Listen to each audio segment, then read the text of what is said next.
Buongiorno, benvenuti, bentrovati a questo nuovo appuntamento di questo ciclo dedicato alla rete degli innovatori.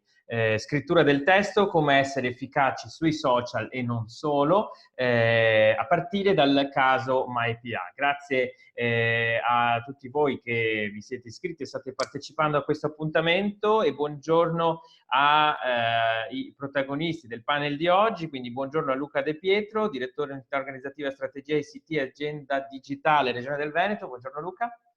Buongiorno Domenico e buongiorno a tutti. Buongiorno a Ilenia Zambonin che per agenda digitale Regione del Veneto è la responsabile comunicazione. Buongiorno Ilenia. Buongiorno. Buongiorno Enrico Albertini, giornalista, esperto di social media che ci accompagnerà alla scoperta dei migliori modi per essere efficaci sui social. Buongiorno Enrico. Buongiorno a tutti. Ci raggiungerà a breve Antonino Mola, strategie ICT e agenda digitale Regione del Veneto, e salutiamo anche il nostro Giacomo Porra, come me di giornalista di Bloom, Business as a Medium, che ci aiuta nella gestione della chat e al quale potete inviare domande, questioni, perplessità. Ricordiamo come, Giacomo? Buongiorno Domenico, buongiorno a tutti.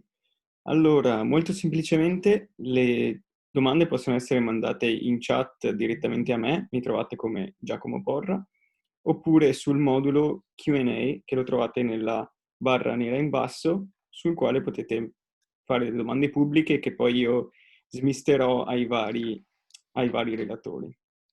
Bene, allora cominciamo con Luca De Pietro e cominciamo facendo un po' il punto. A che punto siamo con la rete dei comunicatori, Luca? Grazie Domenico. Mi sembra che siamo a un ottimo punto. Siamo in una situazione in cui secondo me stiamo riuscendo ad aggregare queste professionalità che operano nell'ambito della pubblica amministrazione locale del Veneto e con loro stiamo avviando un percorso su più tappe che ci vedrà impegnati, che ci ha visto impegnati fino adesso, ma che ci vedrà impegnati anche per tutto l'anno prossimo. Stiamo costruendo in maniera molto anche interattiva, ma su questo punto poi ovviamente la dottoressa Zamboni sarà più precisa di me, anche il piano e le attività per l'anno prossimo, sulla base anche delle indicazioni che abbiamo raccolto con un recente sondaggio ultimamente. Più che dove andare, vorrei un po' ripartire da dove siamo partiti. Se ricordate tutti, era quest'estate dove abbiamo, nell'ambito di una serie di incontri, di presentazioni di MyPA, questa nuova soluzione di servizi digitali che la Regione mette a disposizione dei comuni e dei cittadini, sono emerse due esigenze importanti e che abbiamo in qualche modo voluto far convogliare in questa rete di comunicatori. La prima è che sempre più anche la pubblica amministrazione deve impegnarsi in attività di comunicazione efficaci verso i propri cittadini, usando tutti gli strumenti messi a disposizione attualmente dai social, ovviamente non dimenticando anche strumenti più tradizionali, ma deve avere la capacità di creare piani organici di comunicazione mirati a promuovere i servizi digitali.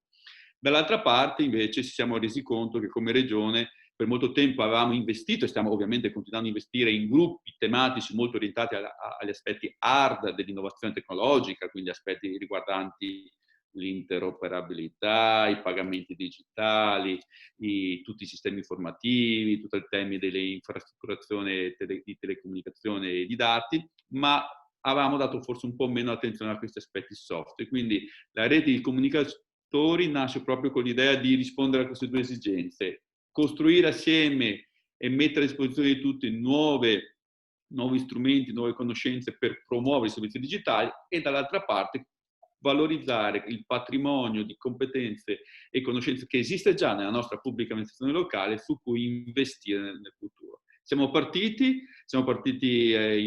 in questa calda estate, siamo continuati a ritrovarci, abbiamo costruito un percorso che in questo momento si sta finalizzando e oggi ringrazio anche l'esperto Enrico Albertini che continuerà con il suo approfondimento sui temi di Facebook e della scrittura su Facebook. Ovviamente in futuro affronteremo altre tematiche. Una di queste sarà sicuramente il tema del co-design dei nuovi servizi per i cittadini, su cui stiamo lavorando, e poi Antonino Mola vi racconterà il tema della rete dei cittadini amici. Un altro tema importante su cui vorremmo investire in futuro è tutto il tema dell'assistenza durante l'erogazione dei servizi, come garantire assistenza al proprio cittadino. E poi c'è un tema magari un po' più di frontiera, ma su cui ovviamente il coinvolgimento della rete di comunicatori secondo me è fondamentale, che è quello di capire come costruire assieme occasioni per superare il cosiddetto digital divide culturale. Il problema della cultura digitale è un problema che riguarda non tanto solo chi lavora dentro la PA, ma soprattutto anche i cittadini. Noi vorremmo usare nel senso positivo del termine, ovviamente, costruire assieme alla rete di comunicazione occasioni, momenti anche di acculturazione, chiamiamoli di massa, sui territori, in modo anche proattivo. Quindi siamo pronti, siamo contenti del percorso fatto fino adesso e ovviamente abbiamo un programma molto ambizioso per il futuro, anche perché non solo noi abbiamo i nostri obiettivi ambiziosi, il governo ci pone importanti scadenze. Ricordo a tutti che dal 28 febbraio 2021 col decreto semplificazioni per accedere ai servizi SPID, per accedere ai servizi digitali bisogna usare solo SPID e per i pagamenti soltanto i sistemi di pagamenti digitali. Come abbiamo visto di recente, è spesso facile fare decreti in cui si impone l'utilizzo di SPID e poi magari non si è altrettanto bravi a creare infrastrutture per gestire o servizi per gestire i bonus mobilità, perché poi quando le domande erano troppe il sistema o sono troppe il sistema cresce. Però il tema è questo: dobbiamo essere in grado di riuscire a contemplare, come al solito, elementi di competenze e conoscenze con elementi infrastrutturali dei servizi. Quindi buon lavoro a tutti. Io purtroppo non riuscirò a rimanere tutto il tempo con voi, mi dovrò staccare per alcuni momenti, quindi vi auguro una buona giornata. Grazie Luca De Pietro. Prima ho fatto un lapsus decisamente freudiano parlando di rete degli innovatori, ma comunicare un po' innovare, o meglio, se non si innova la comunicazione siamo fregati. Allora chiamo in causa Ilenia Zambonin. La rete dei comunicatori continua a crescere, un percorso che andrà avanti e adesso ci spiegherai un po' più nel dettaglio come. È un percorso che però parte da una rilevazione che è stata fatta sulla rete, una rilevazione molto partecipata, della quale insomma, sono curioso anche un po' di conoscere i risultati. Di vedere, esatto. Li ho già visti, ma faccio finta di essere ancora curioso. Ilenia, sì, ascoltiamo un po' da te che cosa è emerso. Sì. Allora, innanzitutto vi ricordo che questa è un appuntamento fisso, quindi con cadenza mensile e per nostra volontà, assieme alla rete che si popola ogni volta sempre di più, siamo arrivati quasi a 150 iscritti circa, quindi grazie. E abbiamo mandato un questionario perché appunto è un percorso che viene fatto insieme, cioè noi non abbiamo già i webinar prefissati, ogni volta li studiamo insieme alla rete dei comunicatori. Vi condivido pertanto il primo, aspettate, ecco qua. Allora, il primo, un attimo che ve lo metto su, ok. Eccoli qua, vi faccio vedere il questionario che abbiamo mandato e che grazie alle vostre risposte siamo riusciti appunto a partire con questo primo. Le domande che abbiamo fatto le vediamo un attimino assieme, così possiamo anche commentarle, magari le possiamo anche commentare se sei d'accordo Domenico e Giacomo, magari anche in chat, questo qui. Ok, allora la prima domanda era sulla produzione del post Facebook e i temi, come vedete, che maggiormente ci interessano è stata la scrittura del testo, tant'è che appunto abbiamo iniziato questo primo webinar proprio con la scrittura del testo.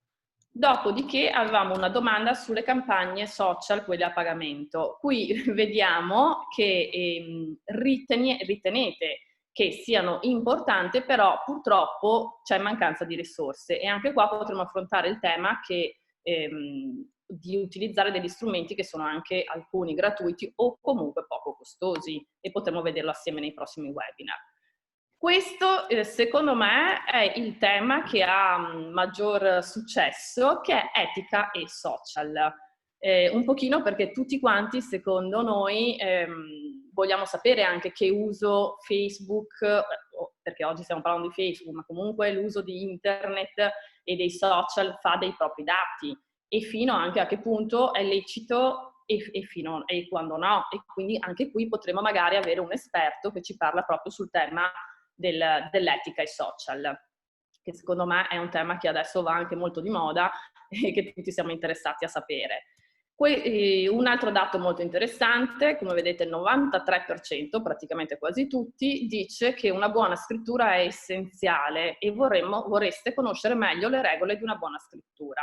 Effettivamente anch'io che seguo la comunicazione di Agenda Digitale del Veneto mi sono resa conto che quando faccio dei post scritti in maniera magari veloce o non funzionale al canale social che sto utilizzando, magari riscuotono anche solo qualche like, mentre se lo scrivo e magari anche corredato da una foto o da un video, vedo che hanno un maggiore successo, quindi ritengo che sia molto importante scrivere correttamente sui social.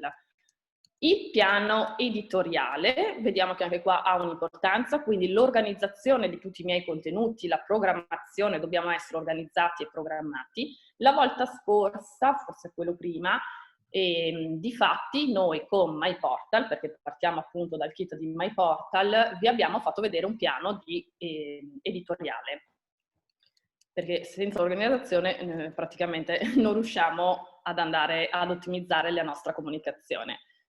Ti interessa approfondire l'utilizzo di altri strumenti digitali e qui vediamo che per la maggiore va Instagram, quindi chiaramente foto, che ormai vanno per la maggiore. Come realizzare un video promo, vi ricordo anche qui che noi ci teniamo tantissimo, crediamo tantissimo che i video siano di un impatto molto efficace sulla comunicazione social, tant'è che anche noi abbiamo realizzato su MyPortal, il kit di MyPortal, abbiamo un video.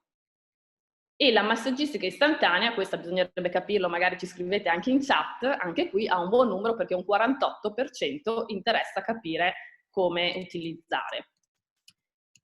Come redigere un comunicato stampa? Qua vediamo una percentuale sempre alta, quindi io vi direi che non perdiamo di vista anche la parte carta stampata, perché qui c'è un valore della carta stampata. E una cosa interessante sugli altri argomenti che vorreste trattare sui prossimi webinar, la cosa più originale, la risposta più originale è chi ci ha scritto che vorrebbe anche comunicare i propri servizi anche in lingua inglese. E quindi anche qua potremmo magari capire di fare qualche post anche non solo in italiano ma anche in lingua inglese. Con l'occasione, visto che volevo essere operativa oggi e lasciare spazio ad Enrico Albertini che ci parla proprio del cuore del nostro webinar, perché comunque è un appendice di quello scorso, dei social, vi faccio vedere per chi utilizza MyPortal dove può trovare il kit completo. Allora, andate sul sito adiveneto2020.it, vi sposto questo se riesco, ok. Sulla sezione progetti MyPA, scusate, un po' lento, progetti MyPA, e andate scarica i materiali. Qui dentro vi richiede un modulo, tuo nome, cognome, mail, per conto del comune di, dovete compilarlo e flaggare queste poche righe scritte praticamente che sono l'utilizzo del logo del comune, quindi chi si scarica il materiale si deve anche sentire responsabile di non divulgarlo per conto proprio, ma chiaramente è a uso comunale. E poi fate download e vi danno tutti quanti il kit, quello completo che abbiamo presentato ancora all'inizio. E io lascerei adesso la parola ad Enrico, magari se dite che così... ok. Niente, Bene, adesso. grazie Ilenia allora. Ok, grazie a voi, che così magari allora... andiamo al cuore diretto e aspetto magari le domande anche in chat. Esatto, grazie Ilenia. Allora lasciamo la parola a Enrico Albertini, che lo ricordo è un giornalista esperto di social media, che ci racconta un po' più nel dettaglio come essere efficaci sui social partendo da una buona scrittura del testo. Allora a te Enrico. Grazie, buongiorno a tutti. Vi condivido la mia presentazione, dovreste vederla. E Anch'io avevo avuto modo di vedere le risposte che avete dato ai sondaggi e intanto mi ha colpito molto l'interesse a 360 gradi che ci sono sui temi che abbiamo trattato un po' velocemente, magari pennellato la volta scorsa. In particolar modo mi ha fatto molto piacere l'interesse che c'è sulla parte etica dell'utilizzo dei social e di come i social utilizzano noi, che forse questa è la cosa più importante da andare a capire. E come primo approfondimento andremo a vedere come scrivere bene un post. Se vi ricordate, era la prima domanda che abbiamo visto. Vi voglio subito anticipare una cosa. C'era un grande, insomma, vantaggio nella risposta sull'interesse di sapere come usare la scrittura del post. Però cominciamo a mettere subito in chiaro questa cosa. Un post di sola scrittura di fatto non è un post. Il post è sempre composto da una parte di scrittura e da una parte visuale che può essere una foto o può essere un video. Mai più un video, vedremo poi magari come anche utilizzarlo, perché secondo me sarà, quando sarà disponibile, sarà pronto, sarà molto utile. Vi do già un'indicazione. Un post con un video è virale 3 volte tanto un post normale con foto.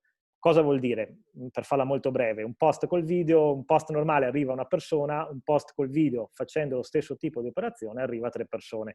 Quindi vediamo che da questo punto di vista il post deve essere visto come un elemento unitario.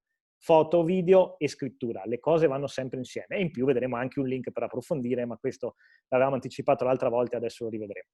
Linguaggio e tono di voce, come scrivere un post. Allora, cosa tratteremo oggi in velocità? Come conoscere il target e visualizzare e vedere anche come visualizza il social, come lo utilizza, degli assaggi di insight, di analitici del social, di Facebook in questo caso particolare, che ci permettono di capire meglio, di conoscere meglio il nostro target, il tono di voce e come scrivere un post, e vedremo anche come non scrivere un post con un esempio.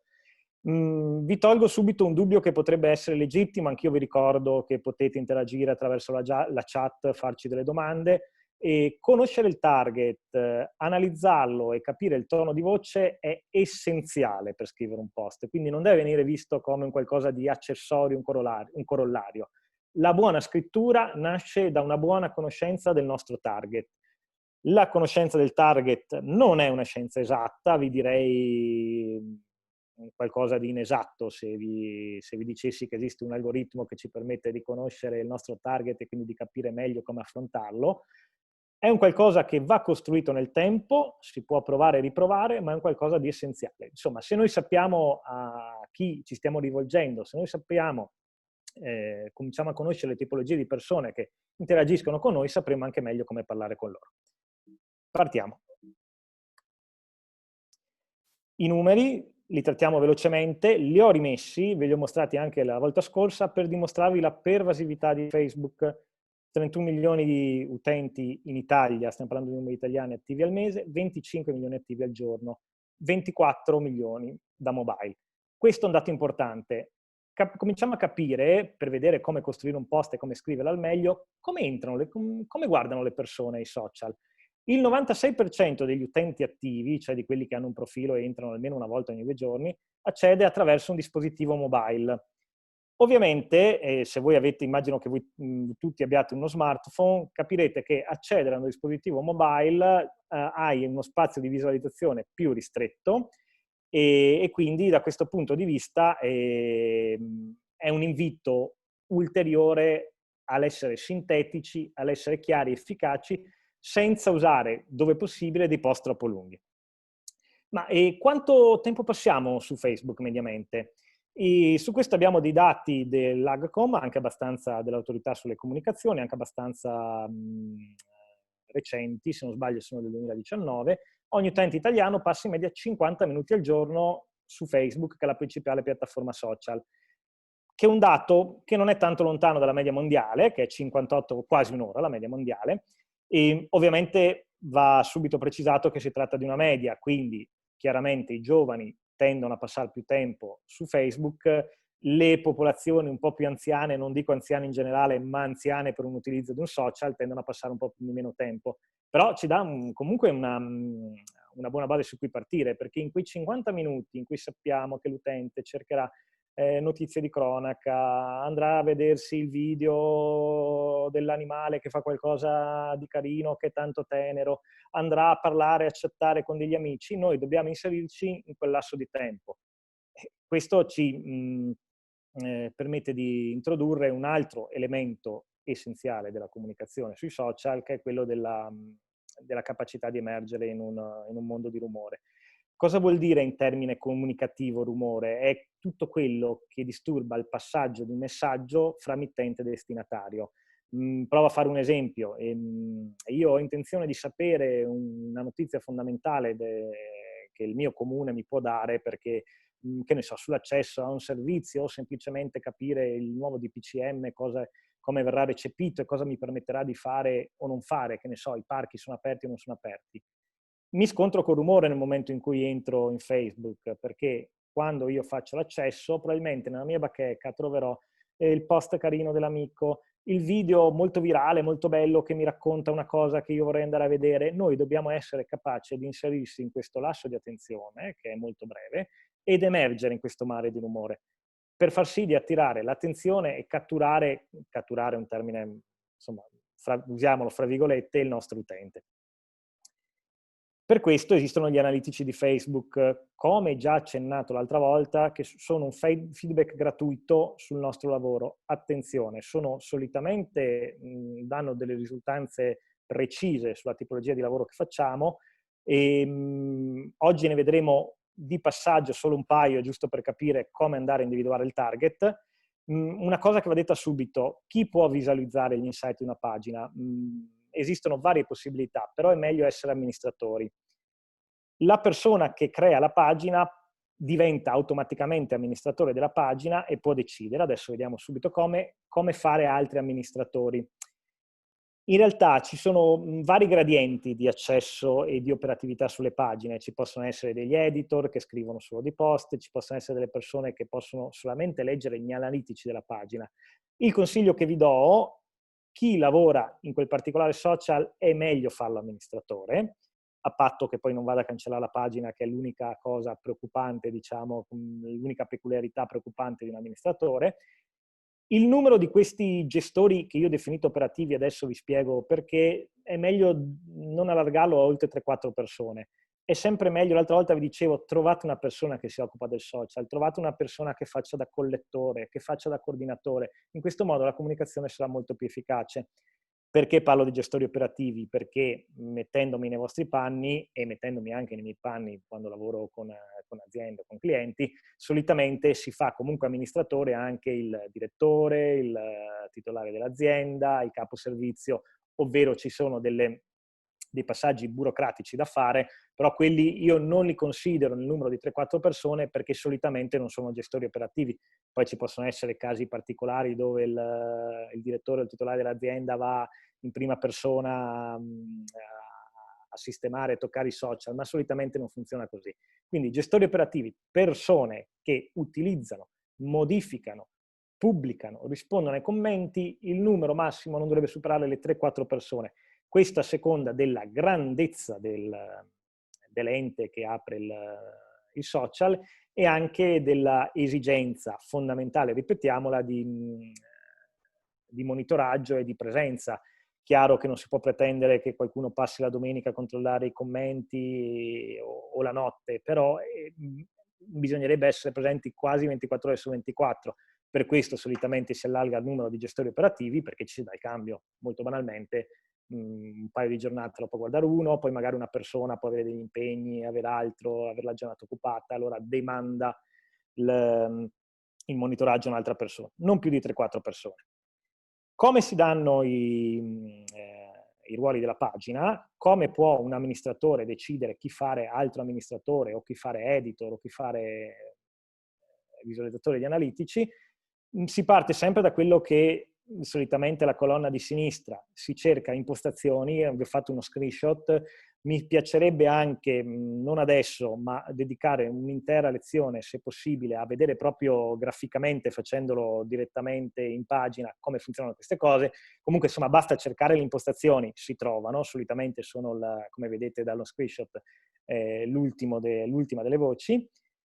Sulla sinistra vedete impostazioni della pagina, sono entrato nel tab di impostazioni, cerco ruoli della pagina, è abbastanza intuitivo, mi si apre, penso che voi vediate anche il mio cursore, assegno un nuovo ruolo della pagina e potete scegliere, in questo caso è flegato editor, la cosa che vi consiglio è fare amministratore. Mettete l'email della persona o un nome, se è una persona che ha Facebook, e deve avere Facebook ovviamente perché sennò non potrà diventare amministratore, mettendo il nome vi comparirà il nome della persona e lo potete aggiungere. Da quel momento, anzi da quando la persona accetterà l'invito a diventare amministratore, editor, moderatore, inserzionista o analista, diventerà una persona che può operare su quella pagina.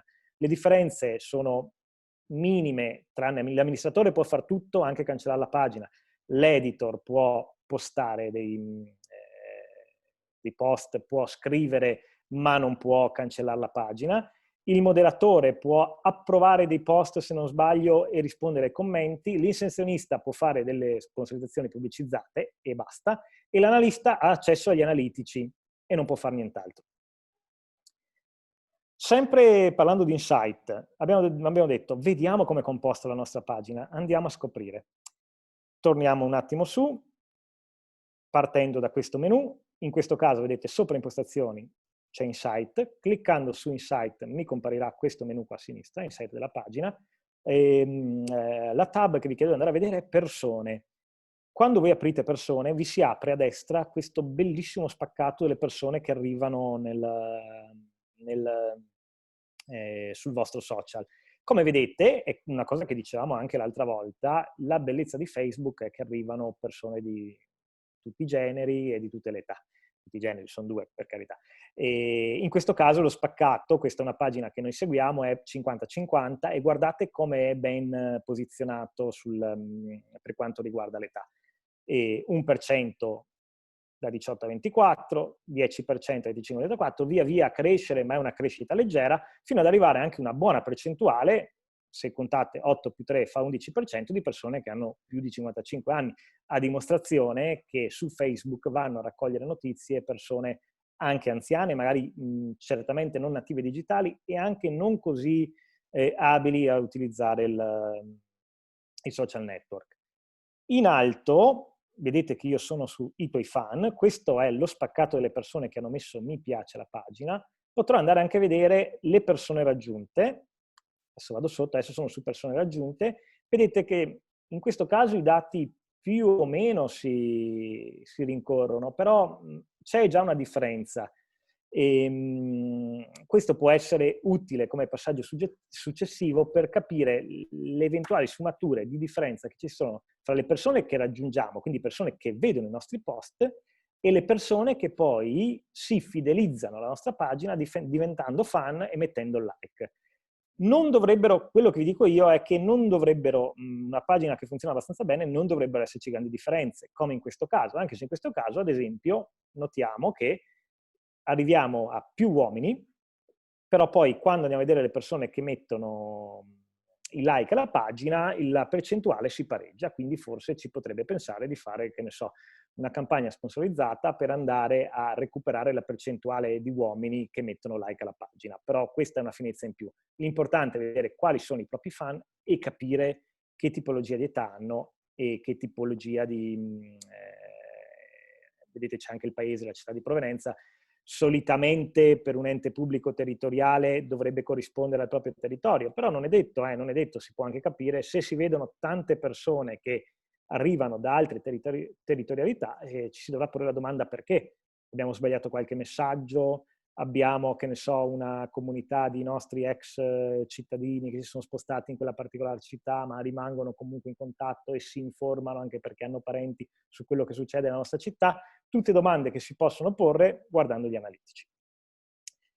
E l'obiettivo finale, lo dico molto brevemente, è arrivare a un pubblico più ampio possibile. Ci sono delle differenze date dagli argomenti, ma in linea di principio la cosa migliore da fare sarebbe trovare un linguaggio comprensibile da tutti. Ovviamente questo nel limite del possibile, perché è chiaro che fasce di utenti diverse hanno anche una fruizione diversa e usano un linguaggio diverso. trovare una chiave, non dico sia l'esperanto, non lo chiamerei così, ma trovare una chiave che arrivi a tutti è la cosa migliore per essere efficaci sui social. Come scrivere un post? Fondamentale, ricordava Socrate, e noi dobbiamo essere socratici. Vi do 2 consigli nel momento in cui avete una bozza di post da scrivere, e il primo è quello di avere un'amnesia temporanea, perché è la cosa più difficile da fare. Dovete riuscire a valutare il vostro post uscendo dal fatto che voi conoscete l'argomento in questione, perché questo è pericolosissimo e ci rischia di far dare dei scontati particolari essenziali per il pubblico e di mettere invece in risalto qualcuno di inutile, perché noi diamo scontato per qualcosa. Questo è molto difficile, però è una cosa che bisogna provare. Indossiamo i panni di chi legge senza saper niente. Collegato a questo primo consiglio, l'amnesia temporanea, c'è l'amico o l'amica. Se avete la possibilità di far leggere al volo il vostro post a qualcuno, possibilmente non un collega di lavoro, perché deve essere un qualcuno che non conosce l'argomento, è il feedback migliore che potete avere. Fatelo leggere a un vostro amico, a vostra moglie, vostro marito, a vostro figlio, a vostra nonna se siete giovani. Il feedback che vi dà una persona che non conosce l'argomento è essenziale per capire se stiamo cogliendo nel segno o no con la nostra scrittura. Altra cosa fondamentale, il tono di voce con il quale parlare. Cosa intendiamo con il tono di voce? Ci sono una serie di definizioni diverse. Io, riguardo alla pubblica amministrazione, mi concentrerei soprattutto sul livello di formalità o informalità della scrittura. Un po' il modo con il quale facciamo emergere l'autorevolezza e la personalità del nostro ente pubblico. Parlavo di personalità, lo scrivo anche non a caso, perché troppo spesso ancora si notano profili della pubblica amministrazione in cui la burocrazia viene scambiata per autorevolezza.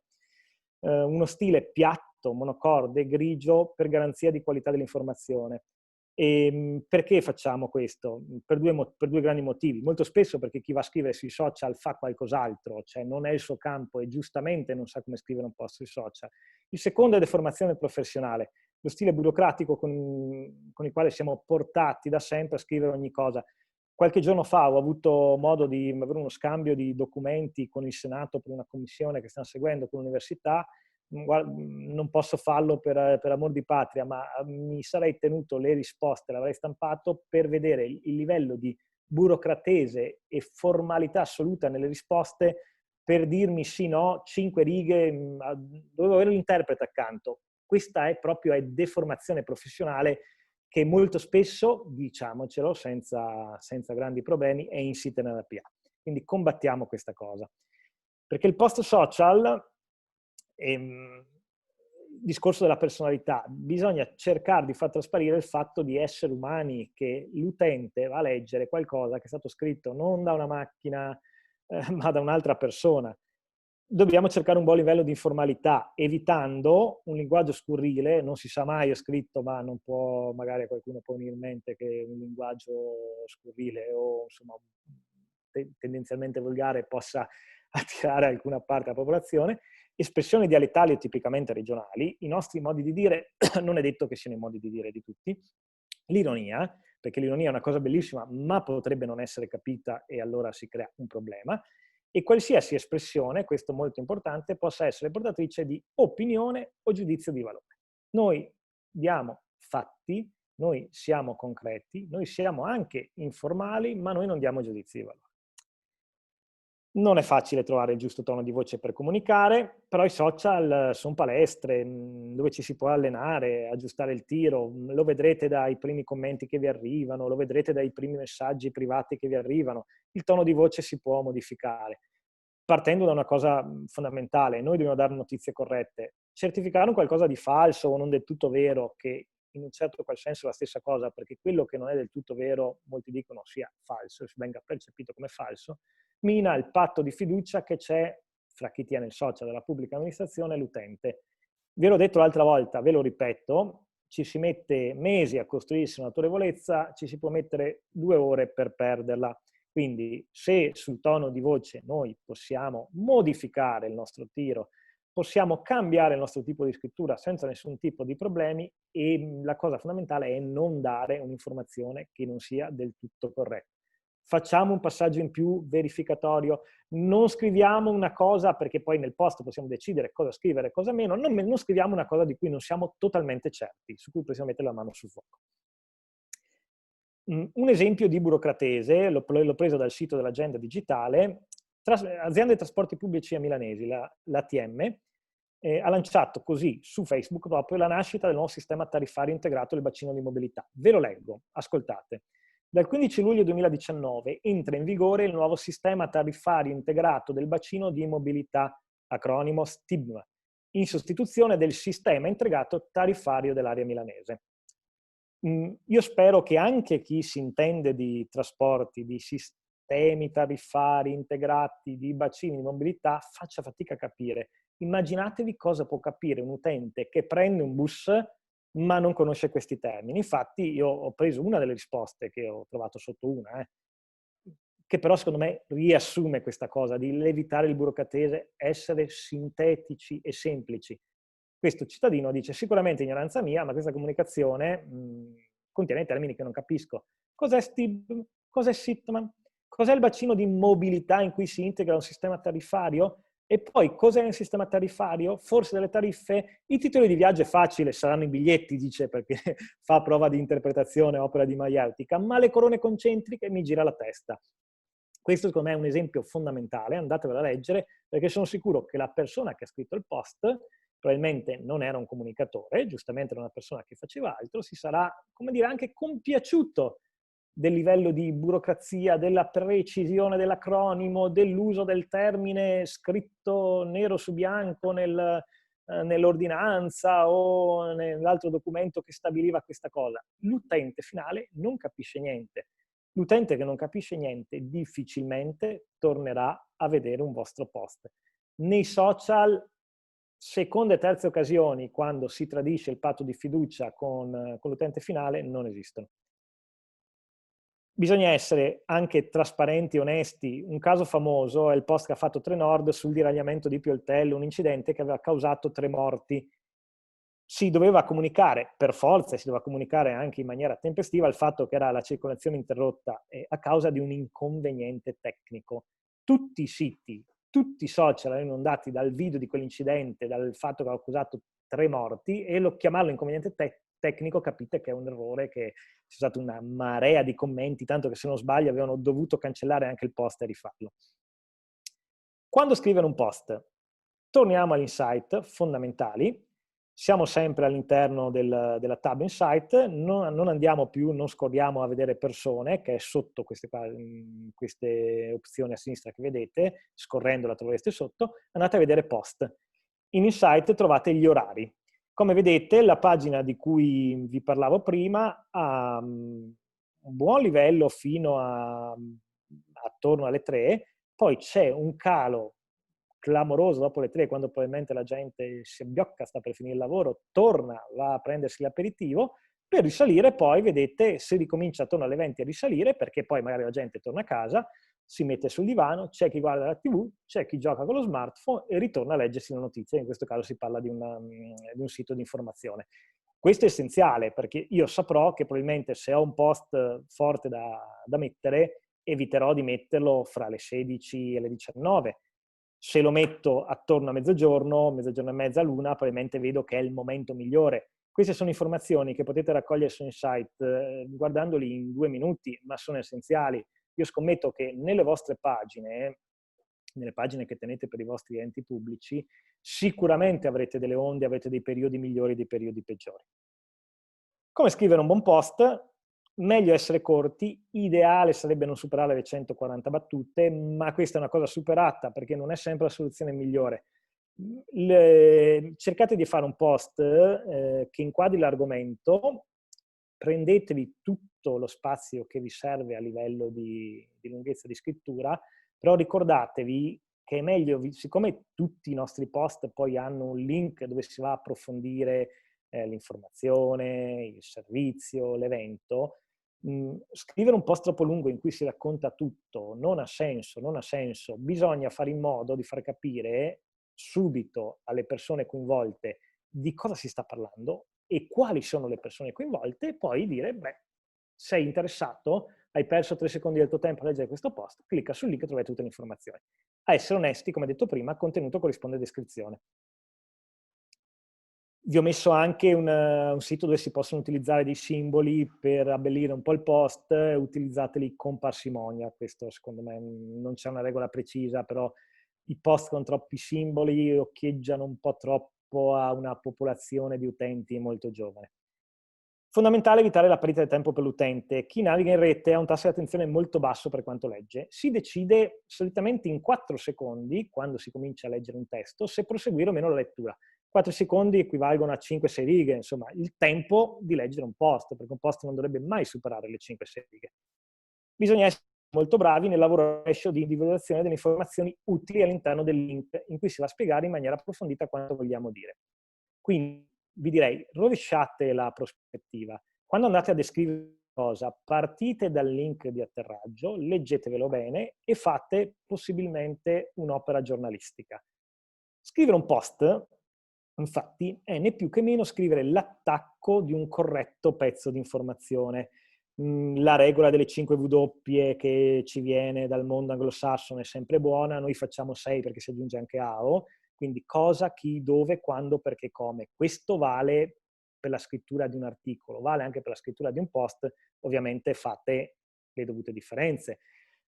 Probabilmente noi non andiamo a raccontare un fatto di cronaca, o a volte lo andiamo a raccontare, ma spesso andiamo a raccontare qualcos'altro, andiamo a raccontare un'opportunità, un servizio, un evento. Quindi di queste 5 V noi dovremmo andare a sfrondare come una margherita a cui togliamo i petali, cioè quelle che non sono essenziali. Importante, la cosa più importante di queste informazioni da dare, più ancora di descrivere approfonditamente il contenuto del link che andremo a sintetizzare, un servizio, magari facciamo l'esempio di un servizio, è capire, far capire subito a chi è rivolto, perché in questo modo, con una buona scrittura, facendo capire le persone coinvolte dal servizio, evitiamo la perdita di tempo, perché, qua faccio un esempio, se esiste un qualcosa che è rivolto ad over 30 e nel post social io non lo scrivo e magari anche faccio capire che è una bella opportunità, ma dopo in quel post mi va a finire un under 30 che scopre solo perdendo tempo e leggendo il link approfondito di non essere coinvolti in quel servizio, ho fatto a perdere tempo all'utente e l'utente non tornerà più sulla mia pagina. Quindi per la presentazione di un servizio, di un'offerta, di un'opportunità, la cosa fondamentale diventa il recinto. Più che la descrizione sommaria del servizio, che ovviamente va messa ed è sempre meglio mettere, è circoscrivere i limiti di chi può accedere o meno. L'età, il nucleo familiare, il reddito, non so, voi probabilmente lo saprete meglio di me quali sono solitamente i paletti.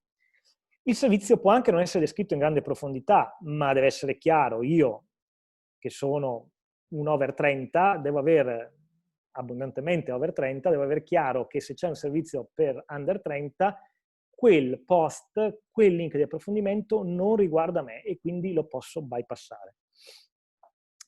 Proviamo quindi a fissare dei punti di riferimento proprio per la scrittura di un post Facebook. Ho creato una regola Spritz, forse va meglio per le presentazioni pomeridiane, ma insomma andrà bene anche per questa che siamo quasi oraria di pranzo. Spritz è l'acronimo di semplicità. Semplicità non vuol dire sciatteria, ma è un qualcosa di utilissimo per l'utente, vuol dire farsi capire. Precisione, precisione. Ogni informazione che noi decidiamo di mettere nel nostro testo deve essere corretta, deve essere precisa e deve essere capibile in maniera inequivocabile. Se rileggendoci ci viene il dubbio, se qualcuno, se l'amico leggendo fa ma qua cosa vuoi dire? Là è campanello d'allarme, c'è qualcosa di non chiaro, bisogna essere chiari.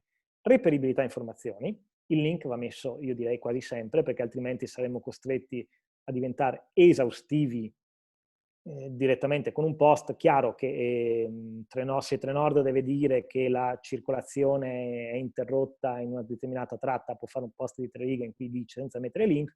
Io comunque avrei sempre aggiunto un link magari a un servizio, dire se volete controllare l'orario dei treni, quelli che sono in orario, accedete al nostro tabellone digitale. Cioè, secondo me in quel post comunque mancava un link. Informalità. dove possibile evitiamo di essere, siamo persone che parlano ad altre persone. Trasparenza, vi ricordo il caso di Trenord, vale per tutti, vi dirò anche che la trasparenza è utile anche fuori da questo evento, e 0 errori. Evitare gli errori, perché gli errori vengono visti come proprio poca cura dell'informazione, e quindi tu stai dando poca cura a un'informazione che dovresti dare a me, stai dando poca cura a me utente. Ne torneremo, magari ci torneremo sopra su un'altra lezione. Fondamentale utilizzare video e foto d'impatto, ve l'ho detto già prima, serve in un post ci deve essere una parte scritta, un link, direi quasi sempre, se non sempre, una buona foto, una foto che attiri, o ancora meglio un video. Facciamo l'esempio del progetto MyPA. Vi anticipo già che vi chiederò, e dopo fra qualche slide vi lascio la mail, di fare voi, magari per la prossima volta, se non sbaglio sarà il prossimo mese, il prossimo appuntamento, un qualche esempio di come lancereste i post su MyPA. Per far questo io sono informato, mi sono letto qualcosina sul progetto, però ho cercato di non approfondire perché vorrei poter guardare i vostri post con l'occhio di chi deve sapere, deve imparare, di chi non sa già tutto e quindi magari rischia di avere una cattiva interpretazione o rischia di non essere corretto nel giudizio. Quindi sto cercando di tenermi anche un po' lontano dal progetto per vedere come i vostri post me lo descriveranno. Ho comunque fatto, in linea di massima, 2 esempi istituzionali per profili di enti pubblici. Che ne so, MyPA, la pubblica amministrazione su misura per l'utente. C'è il messaggio che questa è la montagna che va a Maometto, no? È la pubblica amministrazione che arriva a voi. Con un click il tuo comune è a portata di mano. Penso di aver capito così, se non è del tutto vero perdonatemi, ma è per dare un senso comunque di scrittura. Scopri come accedere a un nuovo portale e a tutti i suoi servizi. Questo in un post Facebook probabilmente si riesce a stare sulle 3 righe, qua c'è un carattere un po' più grande, c'è un link, secondo me c'è più o meno tutto quello che l'utente deve sapere. Tornando a quello che dicevamo prima, come vedete non ho messo un recinto, perché mi pare di aver capito che questo portale riguarda tutti i cittadini. Quello leggendo, io non ho visto limitazioni. Se ci sono limitazioni, andrebbe scritto, andrebbe segnalato la tipologia di persona o l'età, eccetera, eccetera, chi ci può accedere. Sulla pagina di un comune che aderisce all'iniziativa si può fare una cosa del genere, MyPA, l'amministrazione e i suoi servizi, quindi amministrazione e servizi, utilities, a portata del cittadino. Facciamo capire che siamo una rete, perché, diciamo subito, anche il nostro comune aderisce all'iniziativa della Regione Veneto. Ecco come accedere. Semplice, efficace, io cittadino che leggo ci vado a dare un'occhiata, perché voglio capire quali sono i servizi, cosa posso ricavarci. Qua parliamo anche di tono di voce. Io ho messo una cosa in terza persona, anche il comune di, magari, se voi siete abituati invece a parlare in prima persona, non ci sarebbe niente di male, potrebbe essere anche noi, comune, aderiamo all'iniziativa della Regione Veneto. Questo a seconda della risposta dei vostri utenti e di come siete abituati a parlare. In linea di principio, una volta che avete scelto una strada, proseguite su quella strada, perché altrimenti si nota la dissonanza fra, magari una volta scrive qualcuno, scrive qualcun altro, si nota la differenza nella scrittura.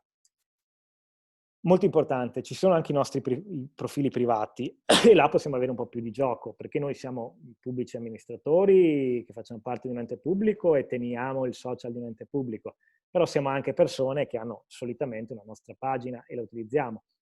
Un consiglio, spesso si condivide il post e la pagina istituzionale che magari abbiamo fatto noi, ma magari modifichiamo il testo nel farlo, qua sì usiamo ancora un tono meno formale, giocando sull'ironia. Qua diamolo sto giudizio, no? È la nostra pagina personale, un colpo basso alla burocrazia. Con MyPA, ecco il portale che risponde alle esigenze del cittadino. Servizi a portata di mano, scopri come. Non è tanto differente rispetto a quello istituzionale, cambia il tono di voce, siamo sul nostro profilo privato, ce lo possiamo permettere e lo dobbiamo fare perché dobbiamo far passare la nostra empatia con il cittadino, perché fa capire, guardate che noi sì, lavoriamo per l'ente pubblico, facciamo parte dell'ente pubblico, ma siamo anche e soprattutto dei cittadini come voi. Segnatevi questa mail, sfide@arete.it, adiveneto2020.it, e se potete per la prossima volta vi chiederei di provare un paio di esempi di post su come descriverete il progetto MyPA sul profilo del vostro ente pubblico per cui lavorate. E io mi sa che ho finito il tempo, posso fermarmi qua.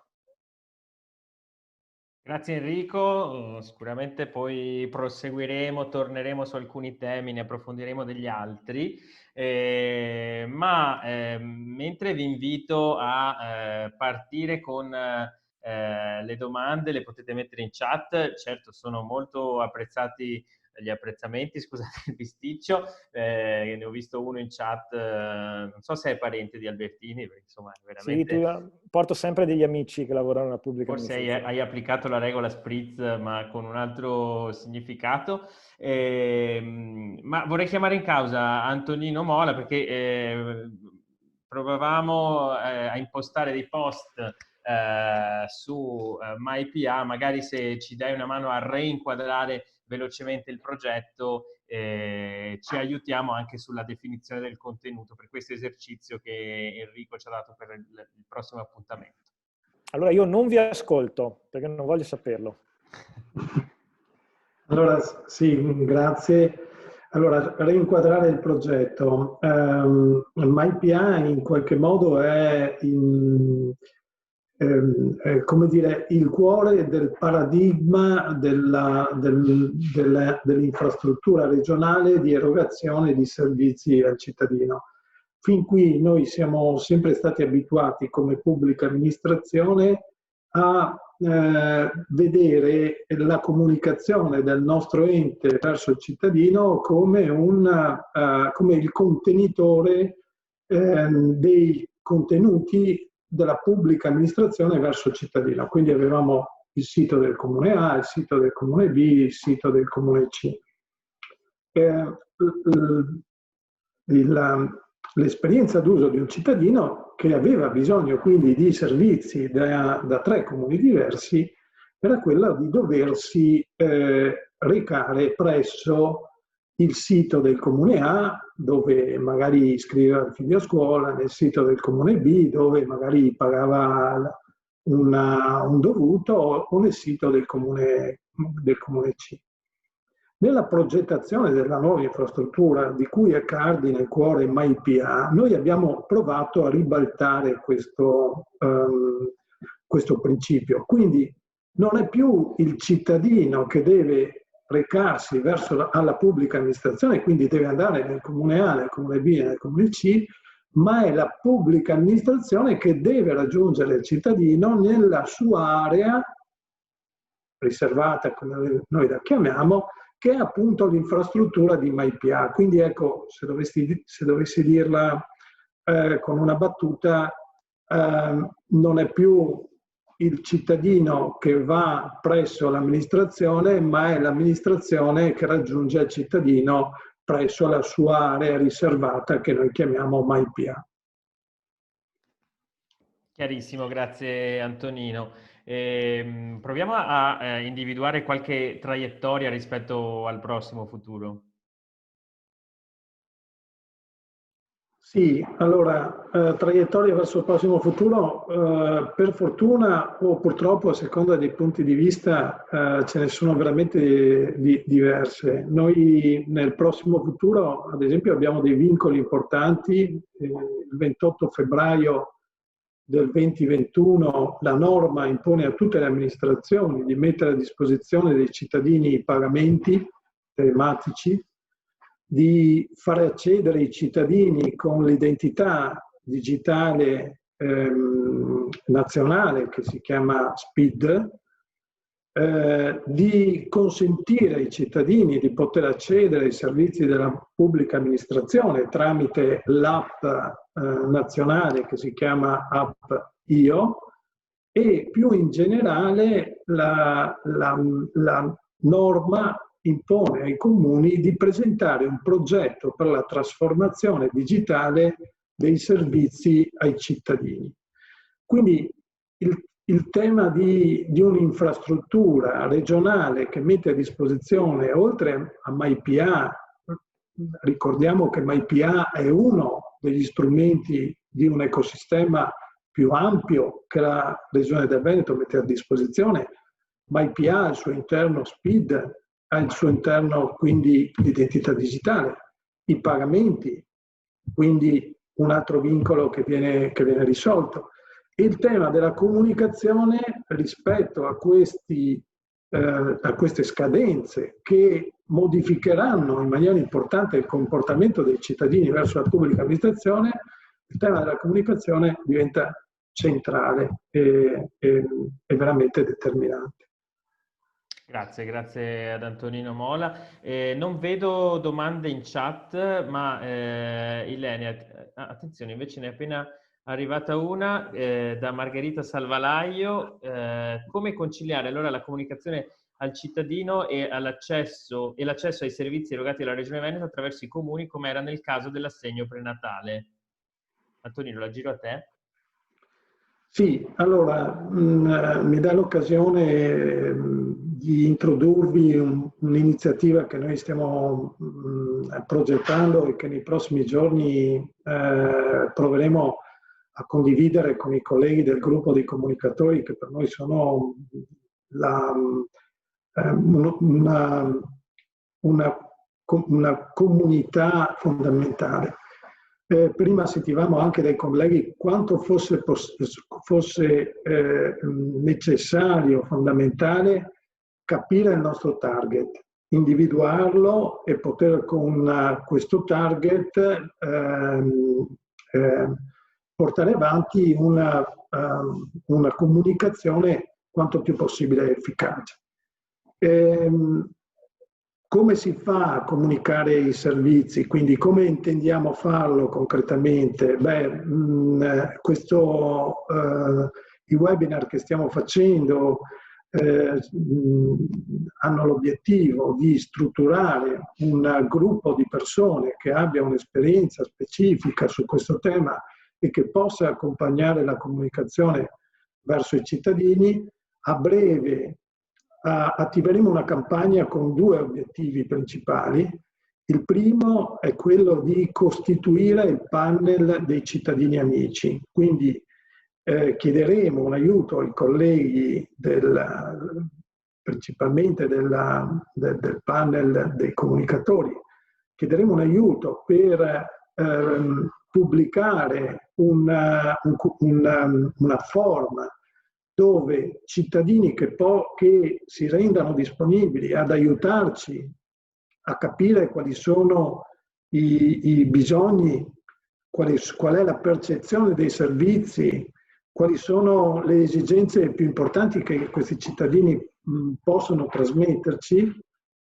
Pubblicheremo questo form per invitare una serie di cittadini a far parte di questo panel di cittadini amici con i quali ci piacerebbe portare avanti una relazione continuativa nel tempo per capire appunto le cose che fin qui ho detto. La seconda iniziativa che faremo è chiedere ai colleghi di aiutarci a distribuire un questionario in questo caso che vuole essere somministrato al più ampio numero di cittadini possibili, e anche qui per capire bisogni e poter poi di conseguenza orientare la nostra azione. Bene, grazie Antonino per questo doppio aggiornamento. Ilenia, siamo in chiusura. Allora, ricorderei intanto sfide@adiveneto2020.it, lo trovate anche in chat, l'indirizzo, è la mail alla quale mandare le vostre prove di post che utilizzeremo, ecco che Giacomo l'ha reinserito in chat, prove di post che utilizzeremo per iniziare il prossimo appuntamento. Credo che abbiamo già una data, giusto? Sì, esatto. Allora, vi dicevo prima che è mensile, teniamo sempre il giovedì e così ce lo diamo come regola fissa, e direi che può essere allora giovedì 10 dicembre. Quindi giovedì 10 dicembre dalle 11.30 alle 12.30. Sì. Perfetto.